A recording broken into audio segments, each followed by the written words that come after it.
कहानी की शुरुआत में हमें दो लड़कियों को दिखाया जाता है जिनका नाम हंटर और बैकी था। ये दोनों लड़कियां 2000 फीट ऊंचे एक टावर पर फंसी हुई थी। इनके फोन्स में नेटवर्क भी नहीं था, इसलिए वो दोनों किसी को कॉल करके मदद भी नहीं मांग सकती थी। इससे भी बुरी बात ये थी कि ये टावर एक रेगिस्तान के बीचों बीच था, इसलिए आसपास किसी का उन्हें देख पाना भी मुश्किल था। और तो और अगर इन दोनों में से कोई नींद लेने की कोशिश करती तो गिद्ध इनके पास आकर इनके मांस को खाने लगते। अब ये लड़कियां इस टावर पर कैसे फंसी और क्या ये इस टावर से बच पाई या मारी गई, चलिए देखते हैं हमारी आज की इस कहानी में। तो कहानी की शुरुआत में बैकी अपने हस्बैंड डैन और अपनी सबसे अच्छी दोस्त हंटर के साथ माउंटेन क्लाइंबिंग कर रही थी। तभी डैन को एक छोटी सी केव दिखती है जिसमें वो अपनी ग्रिप बनाने के लिए उसमें हाथ डाल देता है, लेकिन अचानक ही उस केव में से एक पंछी बाहर निकलता है जिसकी वजह से डैन अपना बैलेंस खो देता है और नीचे गिरने लगता है, लेकिन सेफ्टी वायर से बंधा होने की वजह से वो बच जाता है। यहाँ पर डैन माउंटेन को पकड़ने की कोशिश करता है। हंटर और बैकी उसकी मदद करने के लिए उसके पास आ ही रही थी कि तभी डैन की सेफ्टी वायर टूट जाती है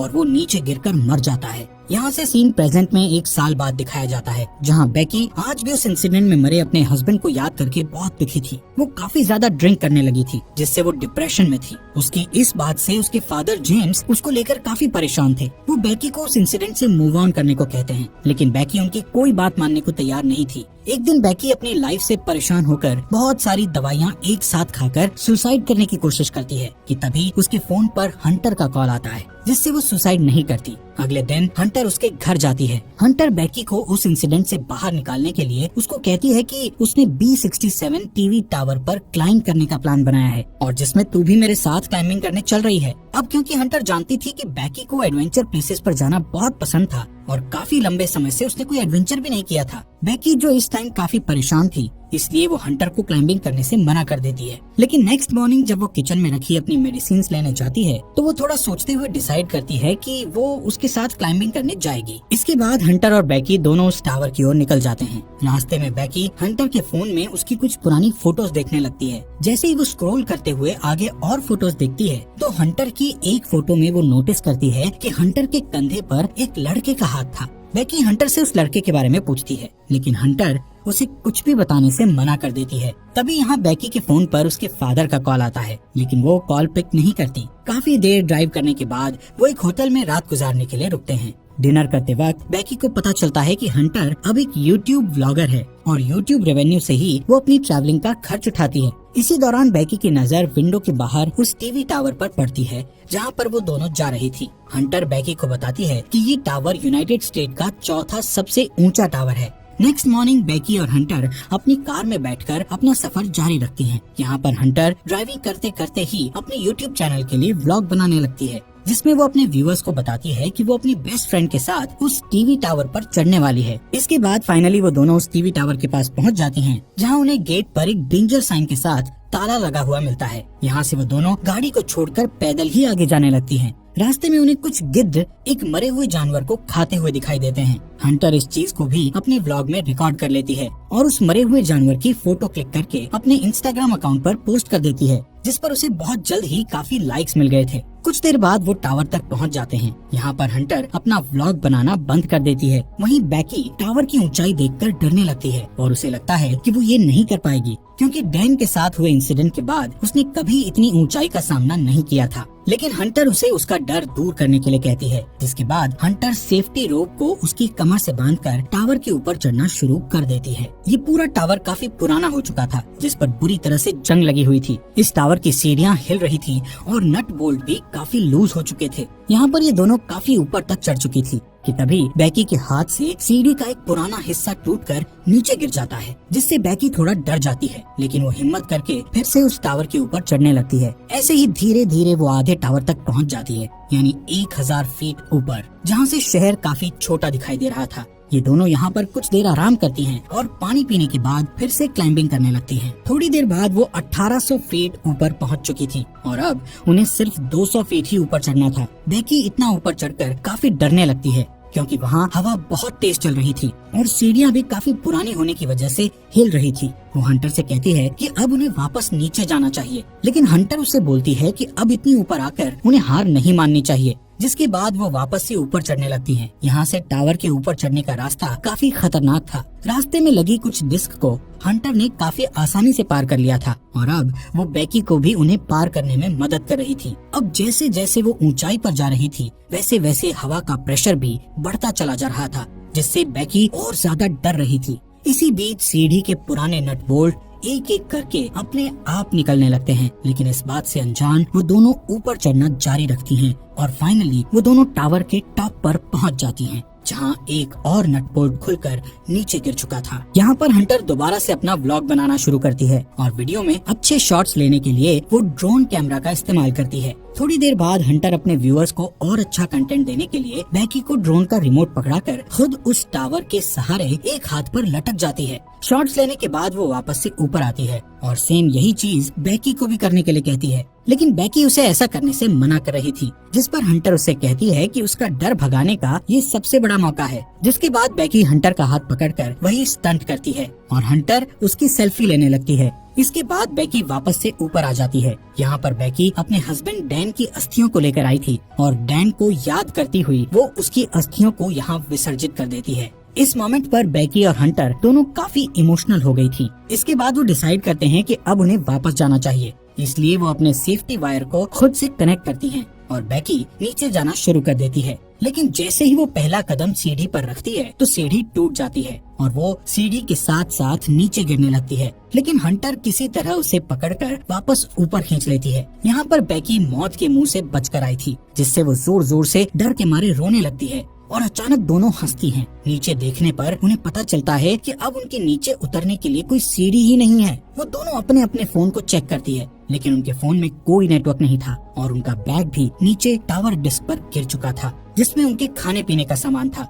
यहाँ ऊपर टावर पर उन्हें एक इमरजेंसी बॉक्स दिखता है, जिसे खोलने पर उन्हें एक दूरबीन और एक फ्लेयर गन मिलती है, लेकिन ये दोनों चीजें उनके किसी काम की नहीं थी। ये सब देखकर बेकी हंटर पर भड़क जाती है। हंटर उसे ये कहते हुए शांत करने की कोशिश करती है कि हो सकता है सीढ़ियों के नीचे गिरने की आवाज सुनकर कोई उनकी मदद करने आए और इसलिए अब हम दोनों को बस थोड़ी देर इंतजार करना होगा जब तक कि कोई आ नहीं जाता। तभी हंटर नोटिस करती है कि पिछली बार सीढ़ियों के गिरने की वजह से बेकी के पैर पर चोट लगी थी और अब उस चोट से ब्लड बाहर आ रहा था। यहाँ पर हंटर बेकी की चोट पर अपनी शर्ट बांध देती है। कुछ समय बाद बेकी हंटर से पूछती है कि उसने व्लॉगिंग क्यों शुरू की, जिस पर हंटर गलती से डैन का नाम ले लेती है, जिससे बेकी के मन में हंटर के प्रति शक बैठ जाता है। कुछ देर बाद हंटर अपना फोन चेक करती है, जहां उसने कुछ देर पहले अपनी सोशल साइट पर एक मरे हुए जानवर की फोटो अपलोड की थी, जिससे उन्हें एक आइडिया आता है कि वो अपने फोन पर एक हेल्प मैसेज टाइप करेंगे और उस फोन को रस्सी से बांधकर नीचे लटका देंगे, ये सोचकर कि शायद नीचे जाने पर फोन में सिग्नल आ जाए और उनकी पोस्ट अपलोड हो जाए। हालांकि उनकी ये कोशिश नाकामयाब हो जाती है। इसके बाद उन्हें लगता है कि जरूर जमीन पर तो नेटवर्क होगा ही,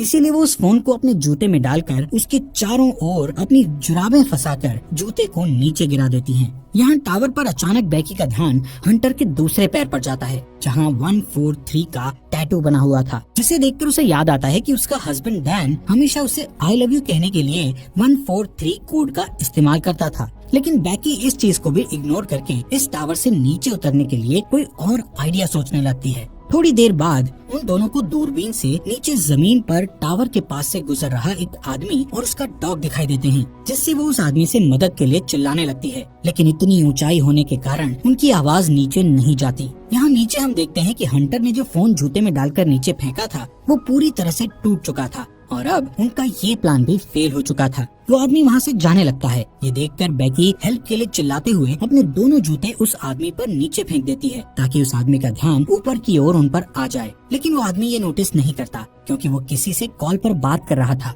इसके बाद बेकी वो फ्लेयर गन चलाने लगती है, लेकिन हंटर उसे ये कहते हुए फ्लेयर गन चलाने से मना कर देती है कि अभी दिन का समय है, इसलिए किसी को भी फ्लेयर गन का पता नहीं चलेगा। इसी दौरान वो दो और आदमियों को वहाँ थोड़ी दूर नोटिस करती हैं, जो यहाँ पार्टी करने के लिए आए थे। उन्हें देखकर वो दोनों डिसाइड करती हैं कि थोड़ा अंधेरा होने पर वो इस फ्लेयर गन का इस्तेमाल करेंगी, ताकि वो लोग उन्हें नोटिस कर सकें।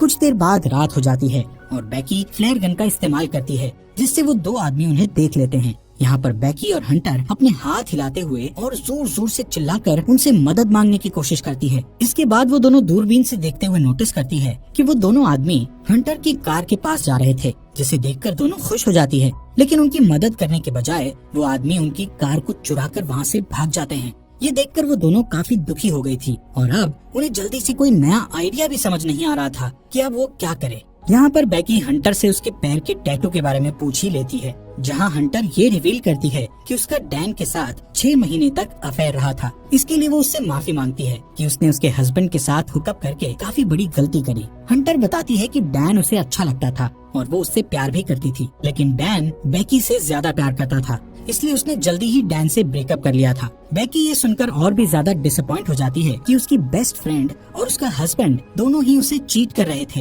अगली सुबह बेकी फोन चेक करती है, जहां उसे पता चलता है कि इस टावर पर चढ़े उन्हें 24 घंटे बीत चुके हैं। अब क्योंकि उन्हें काफी भूख और प्यास भी लग रही थी, इसलिए हंटर डिसाइड करती है कि वो नीचे डिस्क पे जाके अपने बैग को लेकर आएगी, जिसके लिए वो सेफ्टी रोप को टावर से बांधकर नीचे उतरने लगती है। लेकिन डिस्क से थोड़ी दूर पर वो रस्सी छोटी पड़ जाती है, जिससे हंटर उस बैग तक नहीं पहुंच पाती। अब उसके पास कोई और चारा नहीं था, इसलिए हंटर अपने साथ बड़ी रस्सी खोलकर उस पर लटककर जंप लेते हुए डिस्क पर कूद जाती है। वो बैग को उठाकर उसमें से पानी की बोतल निकालकर पीने लगती है। इसके बाद वो अपनी सेल्फी स्टिक की मदद से बैग को रस्सी से लटका देती है और खुद भी कूदकर उस रस्सी को पकड़ लेती है। तभी बेकी उसे ऊपर खींचना शुरू करती है। यहाँ पर हंटर भी ऊपर चढ़ने लगती है और वो बस ऊपर पहुँचने ही वाली थी कि तभी उसके हाथ से रस्सी फिसल जाती है, जिससे वो तेजी से नीचे गिरने लगती है। ये देखकर बेकी की धड़कन एकदम से तेज हो गई थी, क्योंकि अपने हस्बैंड को खोने के बाद अब वो अपनी बेस्ट फ्रेंड को नहीं खोना चाहती थी। लेकिन जैसे ही बेकी डरी हुई नीचे देखती है तो हंटर उसे रस्सी पर लटकी हुई दिखती है। हालांकि हंटर के हाथों में काफी चोट लग गई थी, इसलिए बेकी अपनी पूरी ताकत लगाकर हंटर को टावर के ऊपर खींच लेती है।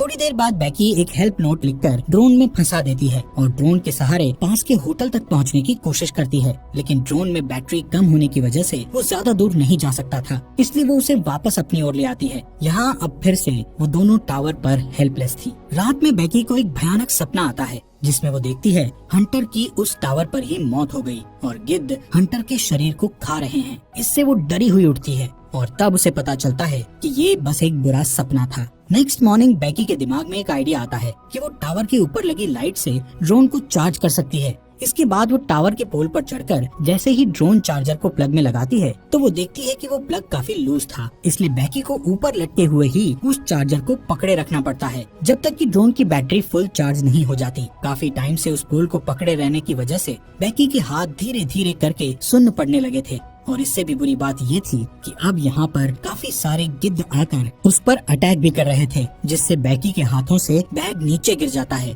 थोड़ी देर बाद वो ड्रोन की बैटरी फुल चार्ज हो जाती है, जिससे बेकी नीचे आ जाती है। इसके बाद वो ड्रोन को होटल तक पहुँचाने की कोशिश करती है, लेकिन जब वो ड्रोन होटल तक पहुँचने ही वाला था तो उसकी टक्कर एक ट्रक से हो जाती है, जिससे वो बिल्कुल टूट गया था और उनको ड्रोन कैमरा से भी कुछ दिखाई नहीं दे रहा था। ये देखकर वो दोनों और भी ज्यादा डर गई थी, क्योंकि अब उनके पास बचने का कोई भी ऑप्शन नहीं था। वो थकी हारी उस टावर पर हार मानकर बैठ जाती है। शाम के समय वहाँ तूफान बनने लगे थे, जिससे उनका जिंदा रहना और भी मुश्किल हो गया था। यहाँ पर बेकी को बहुत तेज नींद भी आ रही थी, इसलिए वो वहीं सोने लगती है, लेकिन हंटर उसको सोने से मना करती है, क्योंकि उनके सोते ही गिद्ध फिर से उन पर हमला करने लगते। बेकी हंटर से उसका दूसरा जूता भी मांगती है, ताकि इस बार वो उसमें अपना फोन डालकर नीचे फेंक सके। हंटर उससे कहती है कि मेरा जूता तो नीचे डिस्क पर ही गिरा हुआ है। यहाँ से कहानी में एक बड़ा ट्विस्ट आता है और हमें पता चलता है कि जब हंटर नीचे डिस्क पर कूदी थी तो उसी टाइम डिस्क पर गिरने से उसकी मौत हो गई थी और उसके बाद से बेकी अकेले ही सरवाइव कर रही थी।